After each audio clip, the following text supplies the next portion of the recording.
Hello everyone. आज हम लोग यूपीएससी और स्टेट पीसीएस के लिए एक most important topic development of philosophy in ancient India यानी कि प्राचीन भारत में दर्शन का विकास उसे स्टार्ट करने जा रहे हैं। तो ये जो टॉपिक है इसमें से अक्सर क्वेश्चन पूछे जाते हैं। तो टॉपिक है development of philosophy in ancient India. ये प्रीलिम्स और मेंस दोनों के लिए इंपॉर्टेंट है, यानी कि प्राचीन भारत में दर्शन का विकास। प्राचीन भारत में दर्शन का विकास। अब देखिए, अगर हम एनिशंट इंडिया में देखें तो, या भारतीय कॉन्सेप्ट में देखें, या भारतीय सनातन में देखें, या वैदिक रिलीजन में देखें, तो जो गोल ऑफ लाइफ है, जिसे हम पुरुषार्थ भी बोलते हैं, पुरुषार्थ या फिर गोल ऑफ लाइफ, उनको 4 पार्ट्स में डिवाइड किया गया है। वो है धर्म, अर्थ, काम और मोक्ष। यानी धर्म, second one earth, third is काम, फोर्थ वन इज मोक्ष। धर्म का मीन्स यहाँ पे रिलीजन से नहीं है। धर्म का मीन्स इसको हम कह सकते हैं moral code of conduct, code of conduct. अर्थ का मीन्स मनी, और काम का means physical pleasure, physical pleasure. और मोक्ष का means salvation, means free from the cycle of birth and rebirth, उसको साल्वेशन। कोड ऑफ कंडक्ट धर्म को रेगुलेट करने के लिए, या मॉरल कोड ऑफ कंडक्ट को रेगुलेट करने के लिए बहुत सारी धर्म सूत्र लिखे गए एनिशिएंट इंडिया में। धर्म सूत्र, उन धर्म सूत्र में फेमस है लाइक मनुस्मृति। मनुस्मृति हालांकि कंट्रोवर्शियल भी है। ऐसे ही नारद स्मृति, बृहस्पति स्मृति। तो बहुत सारी स्मृतिज लिखी गई जिसमें रूल्स रेगुलेट, रूल्स यानी कि मॉरल कोड ऑफ कंडक्ट को दिया गया। वो रूल्स दिए गए सोसाइटी को रेगुलेट करने के लिए कि सोशल ऑर्डर को कैसे मेंटेन किया जाएगा। इस तरीके से ये बहुत सारी स्मृति लिखी गई, यानी कि rules to regulate society mention in Dharma Sutra. Second one is artha, money, यानी कि अर्थशास्त्र रिटन बाय कौटिल्य या चाणक्य। अर्थशास्त्र चाणक्य ने लिखा था। इसमें अर्थ के बारे में सारी की सारी चीजें लिखी गई थी। फिजिकल प्लेजर, काम, यानी कि कामसूत्र रिटन बाय वात्स्यायन, कामसूत्र, वात्स्यायन। ऐसे ही साल्वेशन, मोक्ष, मोक्ष को सबसे इंपॉर्टेंट माना गया था। जो 3 आपके ऑर्डर हैं, ये 3 पुरुषार्थ हैं, धर्म, अर्थ, काम, ये इस जो हमारी प्रेजेंट लाइफ है इससे रिलेटेड है। लेकिन जो मोक्ष है वो नेक्स्ट जो लाइफ है, यानी कि डेथ के बाद क्या होगा। तो जो हमारे एंशिएंट थिंकर्स थे उन्होंने हमेशा इसके बारे में भी सोचा कि मृत्यु के बाद दुनिया में क्या होगा, या मृत्यु से पहले या इस जन्म में क्या क्या चीजें होंगी, और इस जन्म से पहले क्या था, इस यूनिवर्स में क्या, वो सारा उन्होंने सोचा। तो 4 पुरुषार्थ में सबसे जो इंपॉर्टेंट था वो मोक्ष था। मोक्ष को सबसे इंपॉर्टेंट माना गया है। और ये जो मोक्ष है, इसी के लिए फर्स्ट सेंचुरी से ही आते आते बहुत सारे स्कूल्स इंडिया में डेवलप हुए। उन स्कूल्स को हम 2 कैटेगरी में डिवाइड करते हैं, एक को हम ऑर्थोडॉक्स बोलते हैं और एक को हम हेटेरोडॉक्स बोलते हैं। तो धीरे धीरे फर्स्ट सेंचुरी से ही आते आते भारत में जो फिलॉसफी थी वो एक अपने टॉप फॉर्म में आ चुकी थी, और 2 पार्ट्स में हम उसको पढ़ने के लिए हम यहाँ पे डिवाइड कर लेते हैं। तो स्कूल्स ऑफ फिलोसफी को अगर हम डिवाइड करें, स्कूल्स ऑफ फिलोसॉफी, तो उसको हम 2 पार्ट्स में डिवाइड करेंगे। एक ऑर्थोडॉक्स स्कूल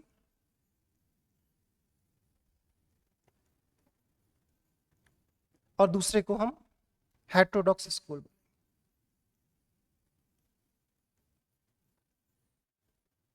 ऑर्थोडॉक्स को अगर हम सीधे बोले तो ये आपके हो गए आस्तिक, आस्तिक, और जो हेटेरोडॉक्स स्कूल है इनको हम नास्तिक, नास्तिक। अगर हम ऑर्थोडॉक्स स्कूल की बात करें तो ऑर्थोडॉक्स स्कूल का मीन्स ये बिलीव करते थे वेदा पे। According to this school, orthodox school, Vedas are supreme, Vedas are supreme, यानी कि इनके अकॉर्डिंग क्या है, वेद सर्वोपरि है। तो इनकी जो फिलॉसफी है वेदों के आसपास ही घूमती है, और वेदों का ही एनालिसिस इंटरप्रिटेशन इसमें दिया गया है। तो वेदास सुप्रीम है, तो इसी में 6 दर्शन आते हैं, उनको हम षठ दर्शन बोलते हैं। 6 फिलोसॉफीज है, षठ दर्शन। अब वो षठ दर्शन क्या है, तो उन षठ दर्शन को अगर हम देखें, उसी को अभी हमने इन लेक्चर्स में डिस्कस करना है। तो षठ दर्शन में पहला दर्शन है आपका सांख्य, सांख्य दर्शन, सांख्य दर्शन, सांख्य। सेकंड जो है वो है योगा, योगा सबसे फेमस दर्शन है। थर्ड वन इज न्याय, यानी लॉजिक, न्याय दर्शन। Fourth one is Vaisheshika, Vaisheshika, Vaisheshika. Fifth one is Purva Mimamsa, पूर्व मीमांसा। और लास्ट वन इज उत्तर मीमांसा या वेदांत, उत्तर मीमांसा। दैट वन इज पूर्व मीमांसा और दिस वन इज उत्तर मीमांसा या वेदांत। अभी हम इनको one by one deeply discuss करेंगे। तो ये जो 6 स्कूल है ये आपके ऑर्थोडॉक्स स्कूल है, यानी कि वेदास की अथॉरिटी को मान रहे, वेदास सुप्रीम है। यहाँ पे गॉड का भी कॉन्सेप्ट आएगा, यानी कि ये ईश्वर पे भी विश्वास करते थे। कई जो फिलोसॉफी जैसे सांख्य विषय से स्टार्टिंग में नहीं करते थे, लेकिन बाद में वो गॉड पे भी बिलीव करने लगे। बट ये वेदास को सुप्रीम मानते थे, इन्हीं के इर्द गिर्द ये घूमते रहे। और जो हेटेरोडॉक्स स्कूल है वो भी 1st सेंचुरी सी के आसपास डेवलप हुई, इनकी फिलोसॉफी भी डेवलप हुई। यानी कि ये क्या करते थे, ये वेदास को नहीं मानते थे, ये question authority of Vedas and God। इन्होंने क्या करा, ईश्वर एवं वेदों की सर्वोच्चता पर प्रश्न उठाए, सर्वोच्चता पर प्रश्न उठाए। अब इसमें कौन कौन से आते हैं, तो इसमें आप देखेंगे तो इसमें बुद्धिज्म, बौद्ध धर्म, जैनिज्म, जैन धर्म, आजीवक धर्म, मोगलीपुत्र गोशाल और लोकायत या चारवाक दर्शन।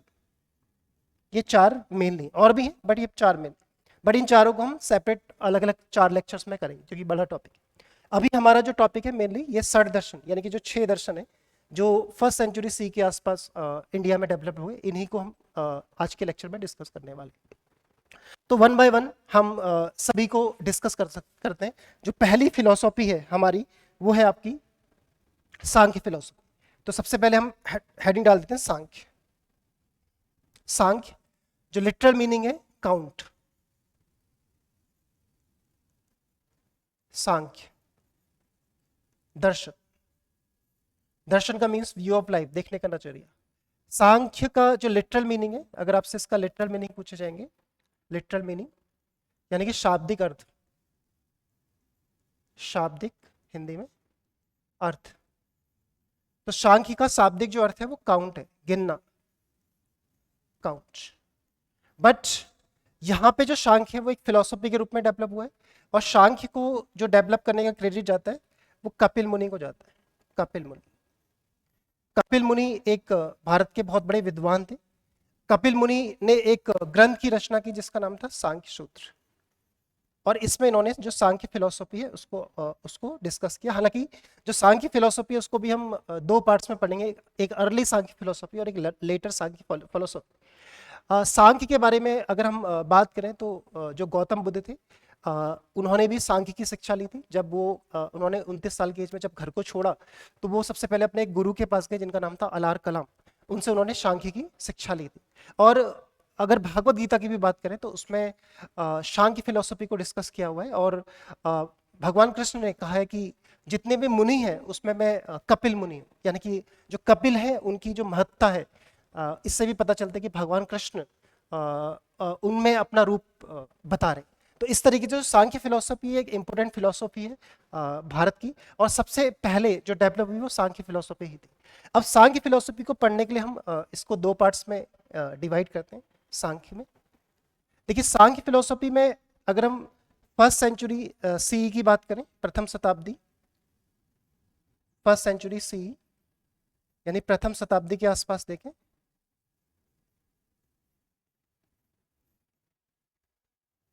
और फिर फोर्थ सेंचुरी में इसका दूसरा स्कूल डेवलप हुआ, फोर्थ सेंचुरी सी यानी कि चौथी शताब्दी के आसपास।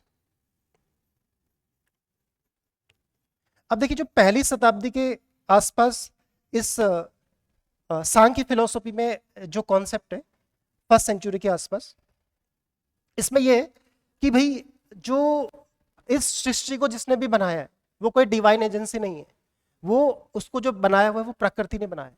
तो यहाँ पे जो व्यू है वो साइंटिफिक है और रैशनल व्यू है, लेकिन बाद में इसमें कुछ और जुड़ गया, यानी कि no divine agency is required for creation of universe. यानी कि इस ब्रह्मांड को बनाने के लिए कोई भी डिवाइन एजेंसी की जरूरत नहीं है, यानी कि कोई भी गॉड या किसी ने इस पूरे यूनिवर्स को नहीं बनाया। तो किसने बनाया? तो प्रकृति, यहां पे एक वर्ड है प्रकृति। प्रकृति ये दो शब्दों से बना है, प्रकृति यानी कि प्रकृति का मीन्स जिसमें हर चीज को क्रिएट करने की क्षमता है, उसे हम प्रकृति बोलते हैं। तो यानी कि ये जो ब्रह्मांड है ये खुद से डेवलप हुआ है, कोई इसमें डिवाइन एजेंसी का रोल नहीं है। यानी कि जो स्टार्टिंग का ये व्यू है ये आपका, इसको हम कह सकते हैं साइंटिफिक व्यू है या रैशनल व्यू है। ये आपका साइंटिफिक एंड रैशनल व्यू है, रैशनल व्यू है। तो इसमें गॉड के बारे में, गॉड के एग्जिस्टेंस को क्वेश्चन मार्क किया हुआ है, यानी कि गॉड नहीं है। इसका मीन्स है कि प्रकृति ने स्वयं इस पूरे ब्रह्मांड को, पूरी सृष्टि को बनाया है। और लेकिन फोर्थ सेंचुरी आते आते इस व्यू में चेंज हो गया। इस व्यू में चेंज क्या हुआ कि यहाँ पे प्रकृति के साथ एक चीज को और जोड़ दिया गया, प्रकृति के साथ एक चीज को और जोड़ा गया, पुरुष को। पुरुष, प्रकृति के साथ पुरुष को जोड़ दिया गया कि जो ब्रह्मांड या यूनिवर्स बना है वो अकेले नहीं बना, प्रकृति और पुरुष के सहयोग से बना। तो अब यहाँ पे प्रकृति और पुरुष में क्या डिफरेंस है? तो अगर हम पुरुष को बोले तो ये इंटेंजिबल है। इंटेंजिबल का मीन्स जो आपको दिखाई नहीं देता, यानी कि हमारा जो माइंड है और कॉन्शियसनेस, माइंड और कॉन्शियसनेस यानी कि चेतना, मस्तिष्क और चेतना मिलके पुरुष को बनाते हैं।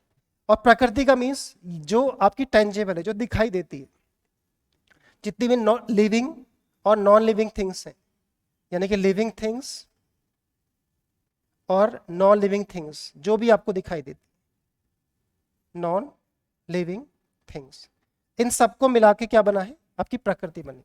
तो चौथी शताब्दी में प्रकृति के साथ पुरुष भी जुड़ गया, यानी कि अब जो इस पूरे यूनिवर्स का क्रिएशन है उसके लिए कोई ना कोई डिवाइन एजेंसी रिक्वायर्ड है।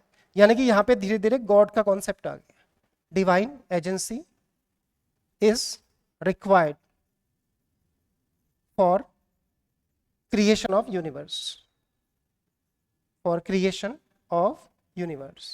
यानी कि अब जो व्यू है वो धीरे धीरे ये स्पिरिचुअलिस्टिक व्यू हो गया, स्पिरिचुअलिस्टिक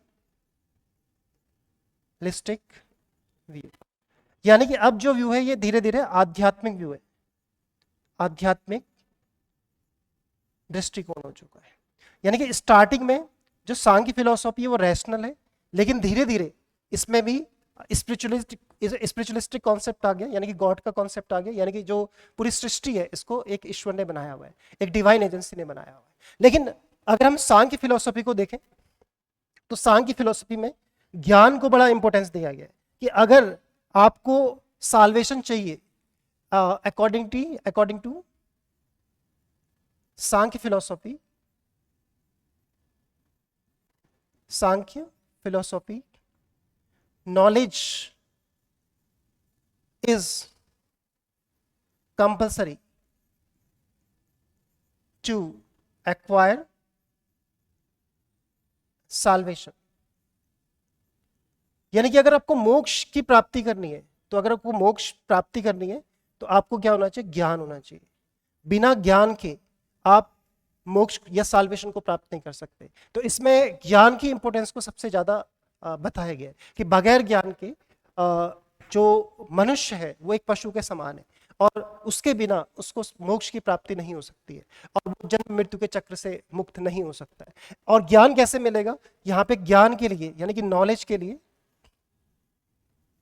ज्ञान के लिए आपको 3 तरीके हैं। 3 तरीके से आपको ज्ञान प्राप्त करना है। वो कौन कौन से हैं? पहला है प्रत्यक्ष, दूसरा है अनुमान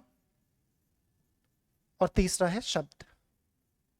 यानी प्रत्यक्ष यानी कि परसेप्शन, प्रत्यक्ष जान के, अनुमान इन्फरेंस, अनुमान लगा के, और शब्द सुनकर, हियरिंग। इन 3 तरीके से आपको ज्ञान प्राप्त करना है और उस ज्ञान से आप इस जन्म और मृत्यु के चक्र से मुक्त हो जाओ। तो इस तरीके से जो सांख्य फिलॉसफी है उसमें ज्ञान की महत्वता को बताया गया है। और अगर हम भागवत गीता की बात करें तो वहां भी ज्ञान योग को बताया गया है।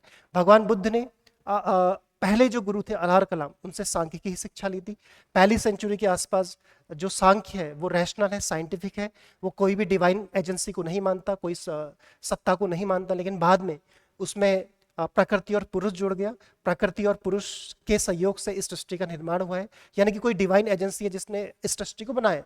उसके बावजूद इसमें ज्ञान की महत्वता को बताया गया कि ज्ञान सर्वोपरि है और ज्ञान के बिना आप इस सृष्टि को नहीं जान सकते। और जब तक आप इस सृष्टि को नहीं जान सकते तब तक आप इस जन्म और मृत्यु के चक्र में चलते रहोगे।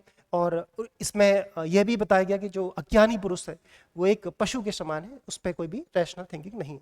तो इस तरीके से ये पहली जो फिलॉसफी थी सांख्य फिलॉसफी, इसको हमने डिस्कस किया। अब जो दूसरी फिलॉसफी है जो इम्पोर्टेंट है वो है आपकी योगा फिलॉसफी। तो नेक्स्ट हम फिलॉसफी देखते हैं योग। योग आज पूरी दुनिया में फेमस है। योग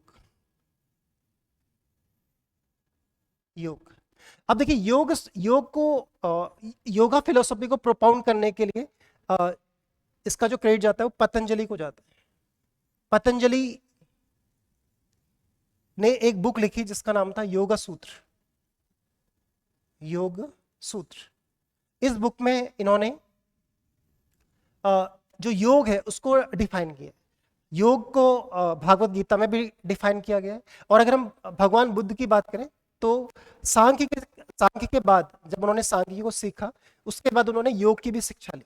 और योग की शिक्षा जो उन्होंने ली थी वो एक अपने दूसरे गुरु रुद्रक रामपुत्र से ली थी। और योग सिर्फ ऐसा नहीं कि हिंदू फिलॉसफी में फेमस है, जैना फिलॉसफी, बुद्ध फिलॉसफी, हर जगह पे योग की महत्ता को बताया गया। इसी को देखते हुए यूनाइटेड नेशन ने भी 21 जून को 2015 से 21 जून को हर साल इंटरनेशनल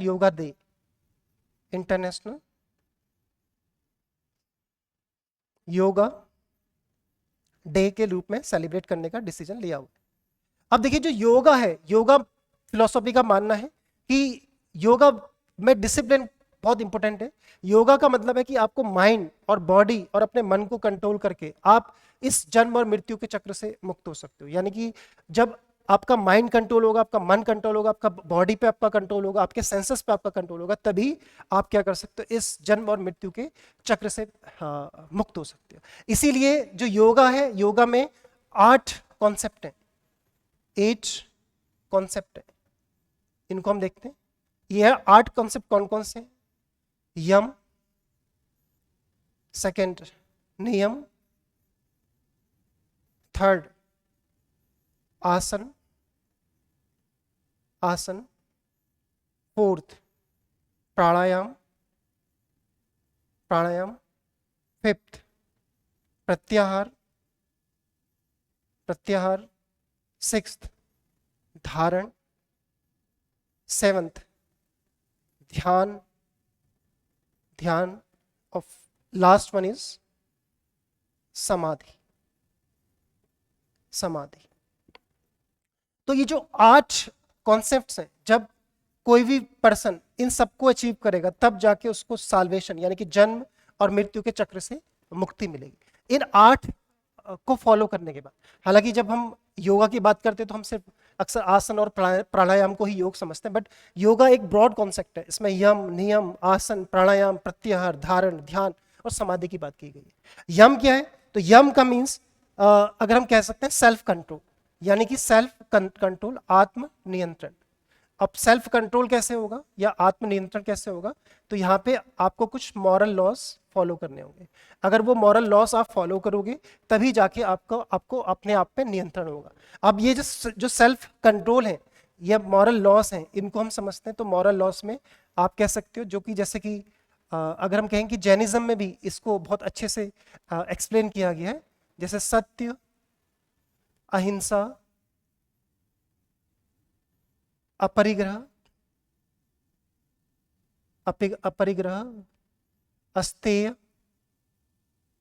अस्तेय और ब्रह्मचर्य।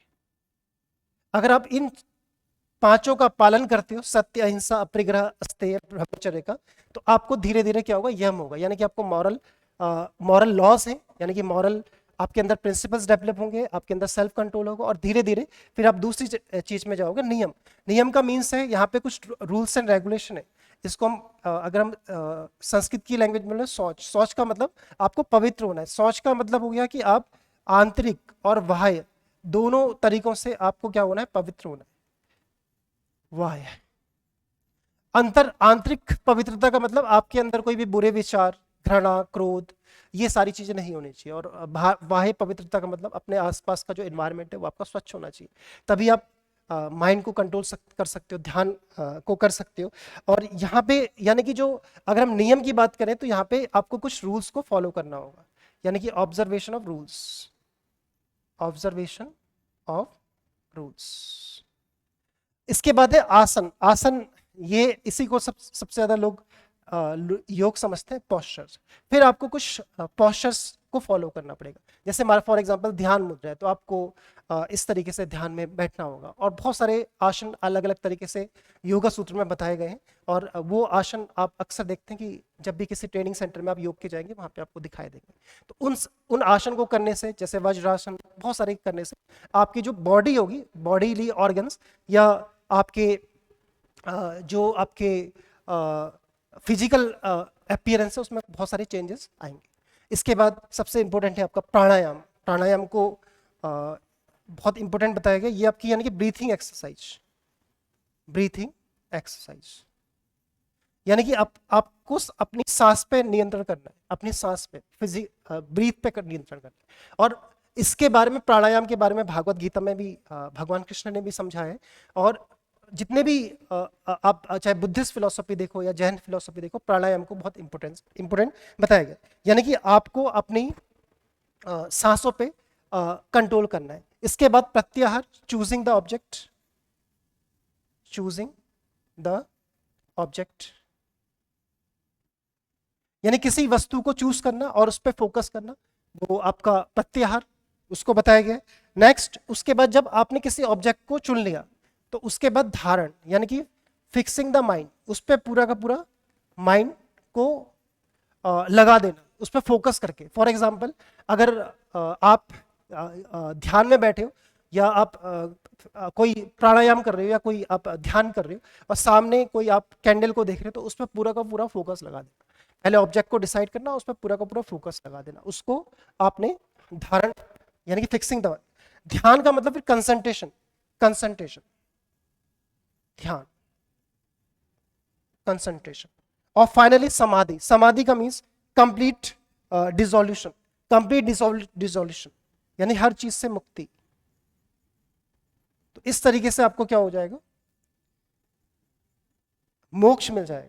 तो ये 8 जो नियम है आपको, या 8 कॉन्सेप्ट्स हैं वो आपको फॉलो करने होंगे। जब आप इन 8 कॉन्सेप्ट को फॉलो करोगे तभी जाके आपको साल्वेशन मिलेगा योगा फिलोसॉफी के अकॉर्डिंग। ये है तो यानी कि यम, नियम, आसन, प्राणायाम, प्रत्याहार, धारण, ध्यान और समाधि, ये 8 कॉन्सेप्ट्स हैं जिसके अकॉर्डिंग आपको मोक्ष की प्राप्ति हो जाएगी। तो योगा फिलोसॉफी पूरे वर्ल्ड में आज फेमस है और इसी वजह से 21 जून 2015 से हर साल इंटरनेशनल योगा डे को सेलिब्रेट किया जा रहा है। तो ये सेकंड फिलोसॉफी थी योगा, जिसको पतंजलि ने दिया था। और थर्ड जो फिलोसॉफी है उसको हम देखते हैं, जो षट दर्शन का थर्ड पार्ट है वो है आपका न्याय। न्याय, न्याय फिलोसॉफी या न्याय दर्शन।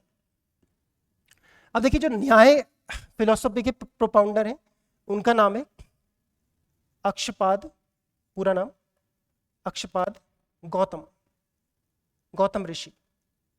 और अक्षपाद गौतम ने एक बुक लिखी जिसका नाम था न्याय सूत्र। इस न्याय सूत्र में उन्होंने इस फिलोसॉफी को बताया गया। जो अगर हम न्याय फिलोसॉफी को देखें तो ये सीधे सीधे है स्कूल ऑफ एनालिसिस यानी कि लॉजिक, स्कूल ऑफ एनालिसिस। अगर इसको हम एनिशियंट रोम की फिलोसॉफी से कंपेयर करें तो जो फिलोसॉफी ऑफ सोक्रेटिस है और प्लेटो है वो भी इससे मिलती जुलती है। फिलोसॉफी ऑफ सोक्रेटिस एंड प्लेटो, तो वेस्टर्न फिलोसॉफी से भी ये मिलती जुलती है, इनकी प्लेटो एवं सुकरात से मिलती जुलती फिलोसॉफी।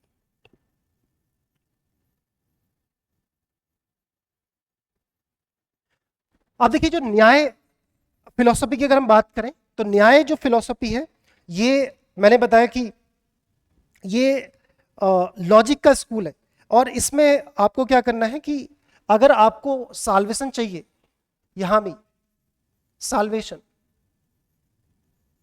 यानी कि अगर आपको मोक्ष चाहिए तो उसके लिए सबसे पहले आपको क्या करना होगा, acquisition of knowledge. Acquisition of knowledge यानी कि आपको क्या करना होगा, ज्ञान प्राप्त करना होगा, ज्ञान प्राप्त करना होगा। और वो ज्ञान प्राप्त कैसे करोगे, तो उसके लिए 4 तरीके हैं। इन 4 तरीकों से ही आप ज्ञान को प्राप्त कर सकते हो। तो पहला है परसेप्शन, परसेप्शन यानी कि अनुभूति जिसको बोलते हैं। दूसरा इन्फरेंस, इसको अनुमान बोला जाता है। तीसरा कंपैरिजन, तुलना, तुलना करके हम प्राप्त कर सकते हैं ज्ञान को। और लास्ट है टेस्टिमनी। टेस्टिमनी, टेस्टिमनी को हिंदी में बोला जाता है साक्ष्य। साक्ष्य के हिसाब से आप ज्ञान को प्राप्त कर सकते हैं। तो ये 4 तरीके हैं, इससे आप नॉलेज को अब देखिए पहला परसेप्शन यानी कि अनुभूति। अनुभूति का मीन्स आप खुद अनुभव करके ज्ञान को प्राप्त कर सकते हो। दूसरा अनुमान, अनुमान लगा के भी आप ज्ञान को प्राप्त कर सकते हो। जैसे एक एग्जाम्पल को हम देखते हैं अनुमान से, आप कैसे, जैसे हम कहें कि there is fire in mountain.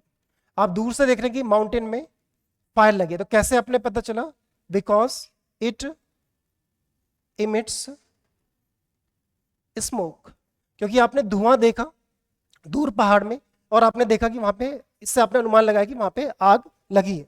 और इसके अलावा यानी कि कैसे आपको पता चला कि जहां भी धुआं होगा वहां पे क्या होती है, आग होती है। जहां भी धुआं होता है वहां क्या होती है, आग होती है। तो ये आपने इस तरीके से पता लगा। तो ये आपका क्या है, दूसरा अनुमान है। तुलना, कंपैरिजन, हम कंपैरिजन कैसे करते हैं, जैसे यहाँ भी हमने तुलना करी कि जहां भी धुआं होता है वहां पे आग होती है।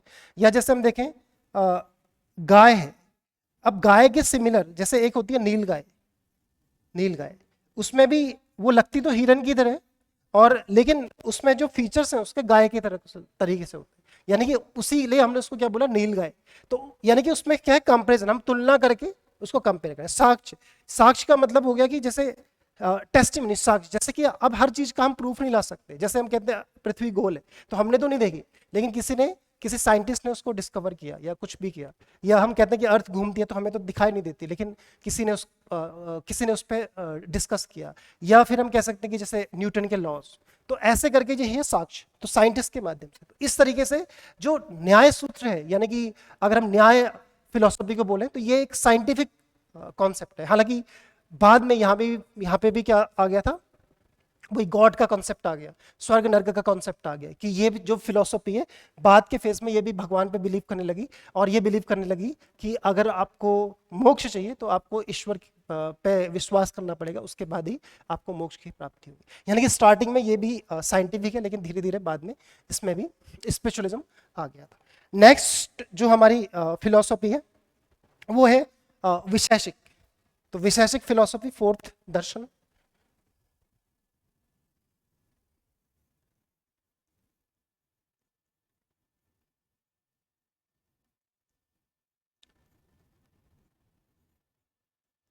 शिक, अब देखिए वैशेषिक जो दर्शन है इसके प्रोपाउंडर है ऋषि कणाद। कणाद, अब देखिए जो वैशेषिक फिलोसफी है ये एक साइंटिफिक व्यू रखता है। वैशेषिक फिलोसफी के अकॉर्डिंग जो दुनिया है वो एटम्स की बनी हुई है, वो अणुओं की बनी है, अणुओं की बनी है।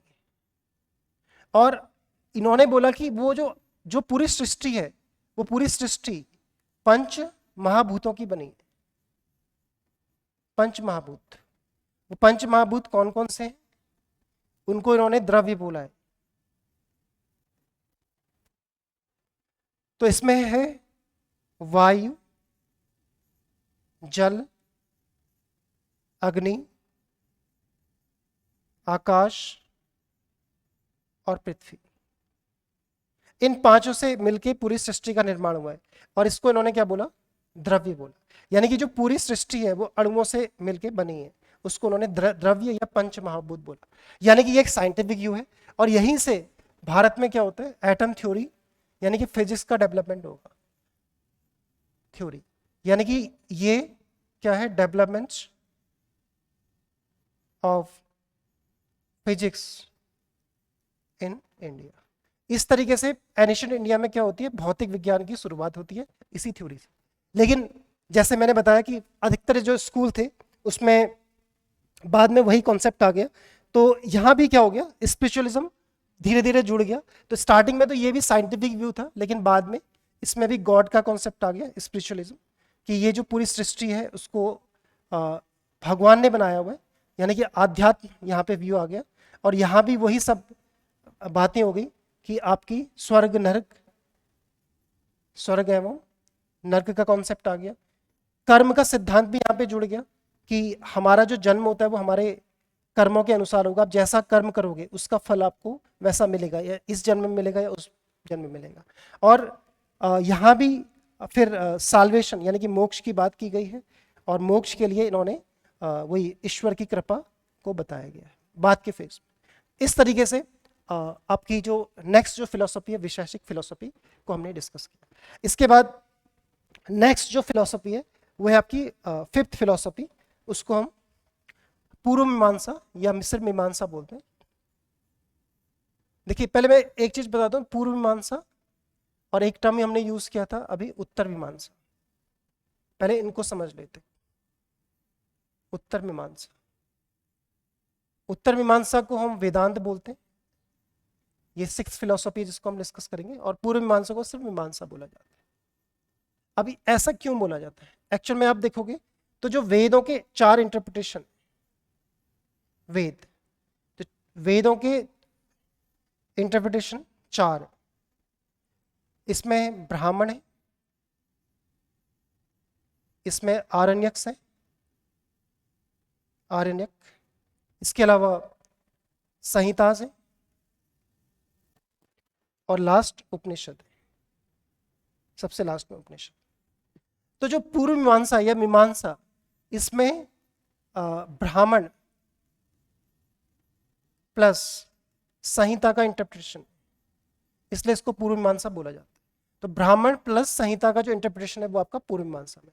उत्तर मीमांसा या वेदांत में क्या है, तो इसमें उपनिषद, जो फाइनल फेज ऑफ वैदिक लिटरेचर उपनिषद, उसका इंटरप्रिटेशन दिया गया, इसलिए इसको उत्तर मीमांसा बोला जाता है। तो अब हम डिस्कस करते हैं, इसलिए कई बार पूर्व मीमांसा के लिए सिर्फ मीमांसा यूज किया जाता है और उत्तर मीमांसा के लिए सिर्फ वेदांत यूज किया जाता है, तो वही टर्म हम यूज करेंगे। तो हम जो दर्शन को पढ़ेंगे वो है आपका मीमांसा। मीमांसा, मीमांसा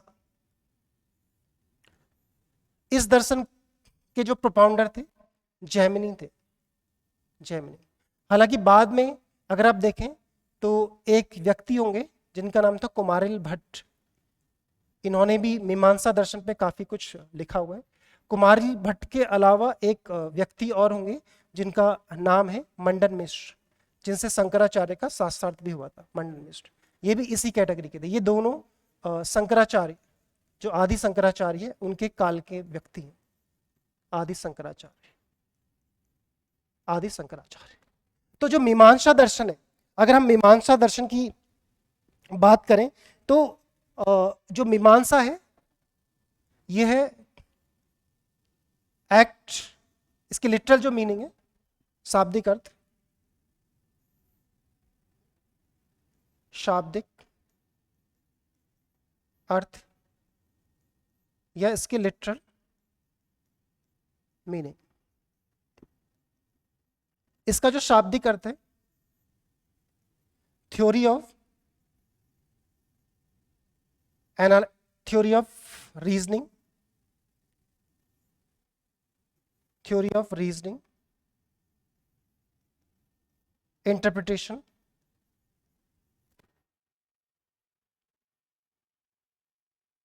एंड एनालिसिस, ये इसका मतलब है। यानी कि आपको क्या करना है, एनालिसिस करना है। तो यहां पे रीजनिंग है, बट जो मीमांसा दर्शन की आप बात करो तो ये पूरा का पूरा जो वैदिक सैक्रिफाइस है उन पे बेस्ड है, वैदिक सैक्रिफाइस। तो यहां भी किसका कॉन्सेप्ट है, साल्वेशन का कॉन्सेप्ट है, स्वर्ग नर्क का कॉन्सेप्ट है, यानी कि स्वर्ग, हेवन एवं हेल, स्वर्ग और नर्क का कॉन्सेप्ट है। उसके अलावा यहाँ पे क्या है कि अगर आपको मोक्ष चाहिए तो मोक्ष के लिए आपको क्या करना होगा, यज्ञ करने होंगे। यानी कि, और यज्ञ किसके थ्रू करने होंगे, ब्राह्मण के थ्रू, प्रीस्ट के थ्रू।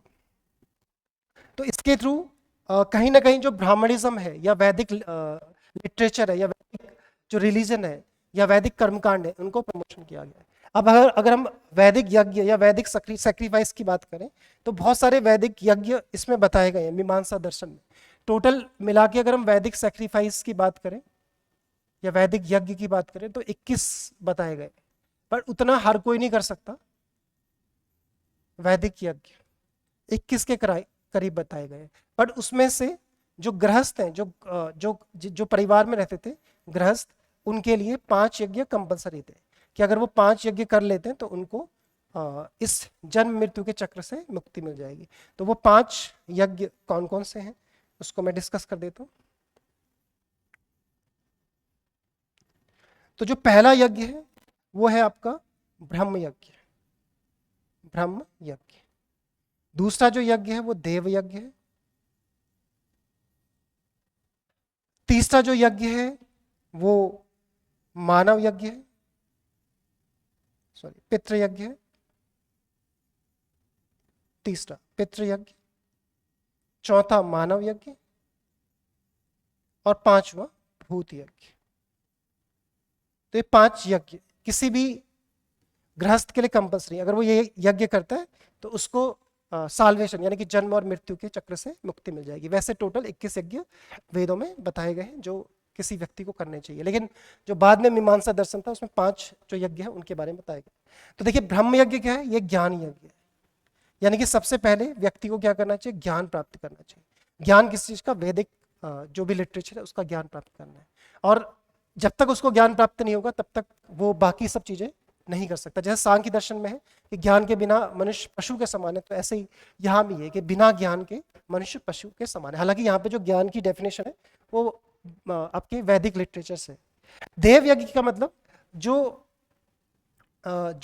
शक्ति हमें दिखाई नहीं देती है उनके लिए हमें करने, जैसे कि फॉर एग्जाम्पल ऐसी शक्तियां जो हमें दिखाई नहीं देती हैं, उन शक्तियों को हम कह सकते हैं अविनाशी शक्तियां, या ऐसी शक्तियां जो हमें दिखाई नहीं दे रही, यानी कि अज्ञात शक्तियां हम उनको कह सकते हैं, अज्ञात शक्ति। जैसे अगर हम देखें तो सूर्य से हमें प्रकाश मिलता है तो हम सूर्य को हम अर्घ देते हैं, ऐसे चांद से हमें शीतलता मिलती है तो उसकी हम पूजा करते हैं। इस तरीके से यहाँ पे देव यज्ञ, यानी कि जो अज्ञात शक्तियां हैं उनकी पूजा, इंद्र की पूजा जो हमें बारिश देता है, वरुण की पूजा, इस तरीके से पूजा जो वैदिक यज्ञों में। पितृयज्ञ का मतलब हो गया जो घर में बड़े बूढ़े हैं, बड़े बूढ़े, उनका सम्मान करना, और उनको जैसे फॉर एग्जाम्पल घर में अगर दादा दादी हैं तो पहले उनको खिला के फिर खाना खाना, या उनका सम्मान करना, उनको प्रॉपर इंपोर्टेंस देना, ये आपका पितृयज्ञ हो गया।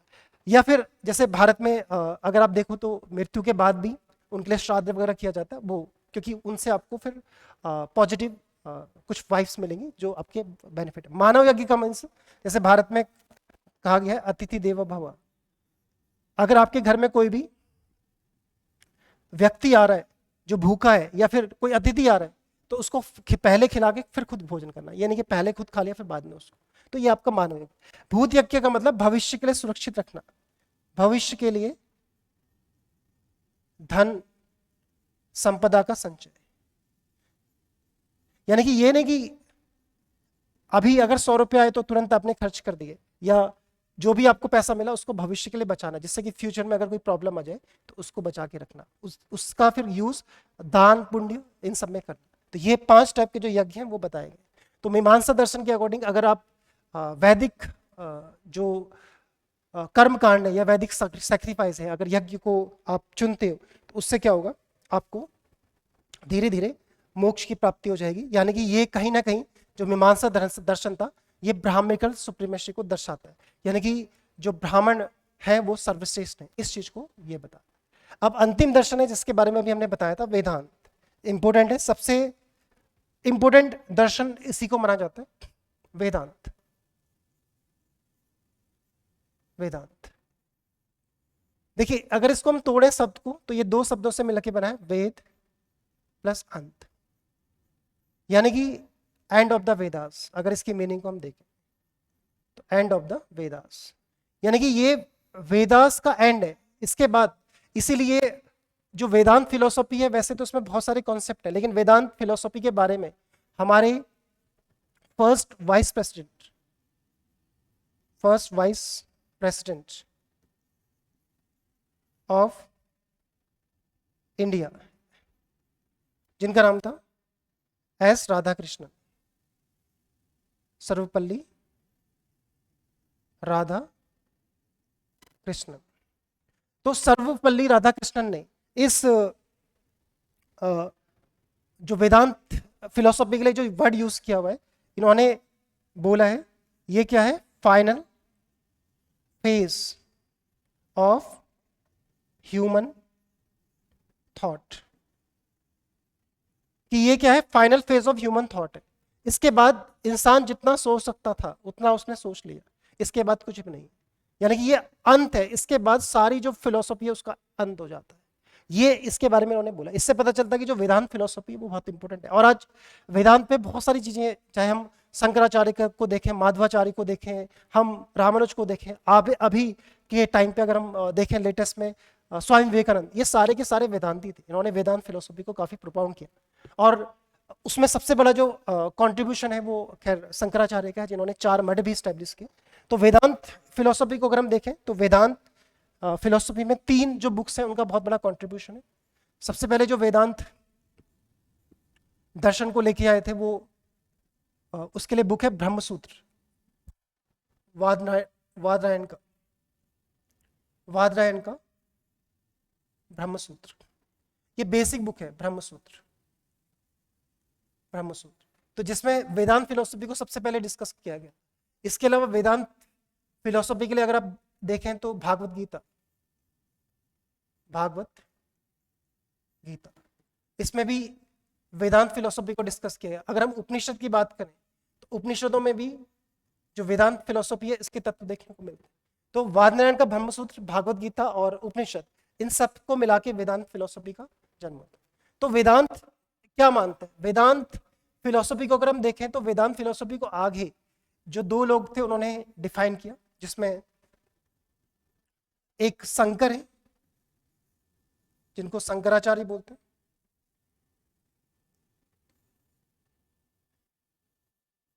शंकराचार्य, और एक दूसरे हैं 12th सेंचुरी में जिनका रामानुज है या रामानुजाचार्य उनको बोलते हैं।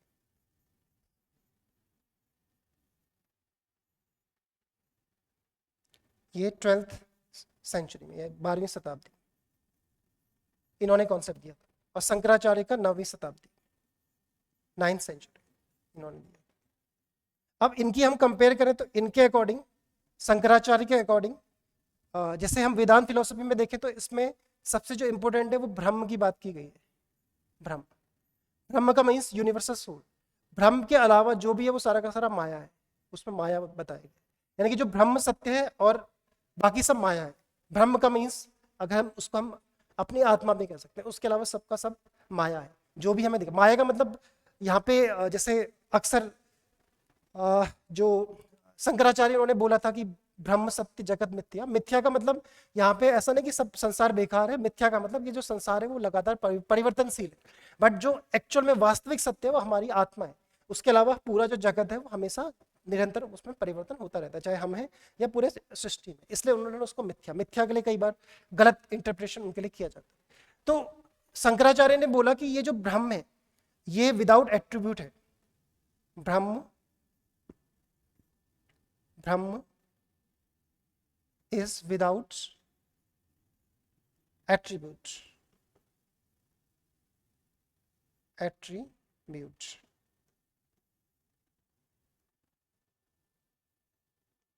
attribute, यानी कि सिंपल सी बात होगी ये निर्गुण हो गया। यहां से हम कह सकते हैं कि आगे चल के यहीं से निर्गुण भक्ति का कॉन्सेप्ट स्टार्ट हो, जिसको आगे कबीर दास इन सब लोगों ने वो किया। जबकि रामानुजाचार्य का क्या कहना था कि जो ब्रह्म है वो विथ एट्रीब्यूट है, ब्रह्मा इज विथ एट्रीब्यूट। ये क्या है? सगुण है। और यहीं से फिर सगुण भक्ति का कॉन्सेप्ट आ गया आगे जाके, जो कि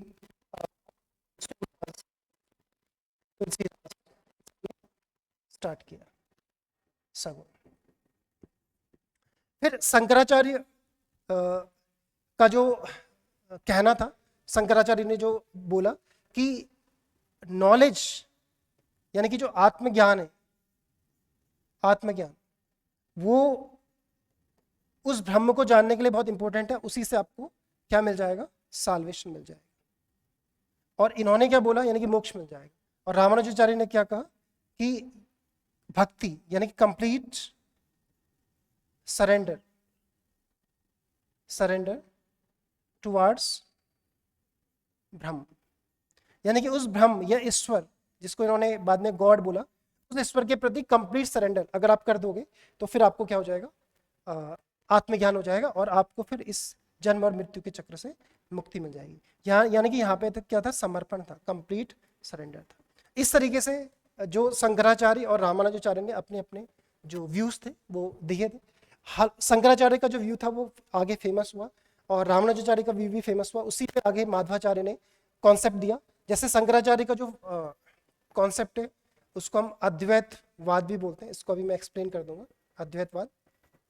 और इनका जो है रामानुजाचार्य का, इनको बोलते हैं विशिष्ट द्वैतवाद। और आगे जाके एक माधवाचार्य थे, उन्होंने द्वैतवाद का कॉन्सेप्ट दिया था।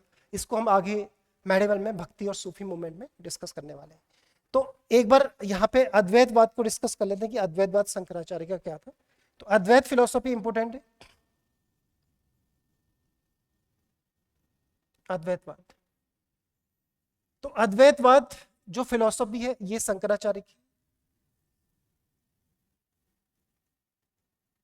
और शंकराचार्य ने बोला कि ये एक यूनिवर्सल सोल है, यूनिवर्सल सोल, यानी कि इसको उन्होंने ब्रह्म बोला, परमात्मा, और ये हमारी इंडिविजुअल सोल है, आत्मा। इसको उन्होंने आत्मा बोला, और उन्होंने बोला कि ये इससे अलग क्यों हुआ, क्योंकि अज्ञान के कारण, अज्ञान के कारण ये इससे अलग हुआ। और अब इसका उद्देश्य है किस पे मिलना, यहाँ पे मिलना, और उसके लिए क्या करना पड़ेगा, ज्ञान प्राप्त करना। ज्ञान किसका, आत्मज्ञान का। जब आपको अपना खुद का ज्ञान हो जाएगा तो फिर आप प्राप्त करेंगे। यानी कि इसलिए उन्होंने कहा कि आपको अपने अंदर झांकना है, अपने अंदर जिस दिन आपको अपना स्वज्ञान हो गया उस दिन फिर आपको जन्म मृत्यु के चक्र से मुक्ति मिल जाएगी। तो इसलिए इन्होंने ज्ञान को बहुत इंपॉर्टेंस दिया और अंतिम लक्ष्य इसी पे बताया। इसीलिए जो शंकर थे उन्होंने कहा था अहम ब्रह्मास्मि, मैं कोई अलग नहीं हूँ, मैं ब्रह्म ही हूँ, उसी ब्रह्म का पार्ट है, अहम ब्रह्मास्मि। तो ये शंकर का अद्वैतवाद था जिसको मैंने एक्सप्लेन किया। आगे अगर हम देखेंगे वेदांत जो फिलॉसफी थी उसमें भी कुछ चेंजेस आए, और इस वेदांत फिलॉसफी में थ्योरी ऑफ कर्मा ये भी ऐड हो गई, जिसको भागवत गीता में भगवान कृष्ण ने एक्सप्लेन किया, थ्योरी ऑफ कर्मा, कर्म का सिद्धांत। और साथ साथ में जुड़ गया पुनर्जन्म का सिद्धांत, पुनर्जन्म का सिद्धांत, पुनर्जन्म का सिद्धांत, यानी कि थ्योरी ऑफ कर्मा, कि आप जैसे कर्म करोगे वैसे आपको फल मिलेगा। और ऐसा नहीं कि इस जीवन में जो आपके साथ दुख या सुख आ रहे हैं उसके लिए आप इसी जीवन पर निर्भर, जो पूर्व जन्म में अपने सुख दुख या जो भी गलत किया था उसका परिणाम आपको इस जन्म में मिलेगा। और भागवत गीता में इस कर्म के सिद्धांत को बहुत सारा एक्सप्लेन किया। तो ये भी वेदांत फिलोसफी से आगे जुड़ गया। और मैंने आपको बताया था स्वामी विवेकानंद का नाम, तो स्वामी विवेकानंद ने भी इसी फिलोसफी को वर्ल्ड में फेमस किया। स्वामी विवेकानंद जो कि 20वीं सेंचुरी के एक बहुत बड़े थिंकर थे, 20वीं शताब्दी के, और इन्होंने शिकागो धर्म संसद में इसी जो आपका वेदांत फिलोसफी था उस पर बहुत बड़ा लेक्चर दिया था। इस तरीके से उन्होंने जो वेदांत फिलोसफी थी उसको काफ़ी पॉपुलर किया। उसके बाद अगर हम देखें तो मैंने सर्वपल्ली राधाकृष्णन का नाम दिया था, उन्होंने इंडियन फिलोसफी बुक लिखी थी, उसमें भी उन्होंने जो वेदांत फिलोसफी है उसको बहुत अच्छे से एक्सप्लेन किया। तो ये भारत की सबसे जो पॉपुलर फिलोसफी है वेदांत फिलोसफी, उसके बारे में हमने डिस्कस किया। इस तरीके से ये 60 दर्शन थे जिसको हमने डिस्कस किया। और हेटेरोडॉक्स सेक्ट जो भी है 4 मैंने उनके बारे में बताया था, बुद्धिज्म, जैनिज्म, आजीवन और आपका लोकाय दर्शन, उसके बारे में हम एक सेपरेट वीडियो में डिस्कस करेंगे। Thank you very much.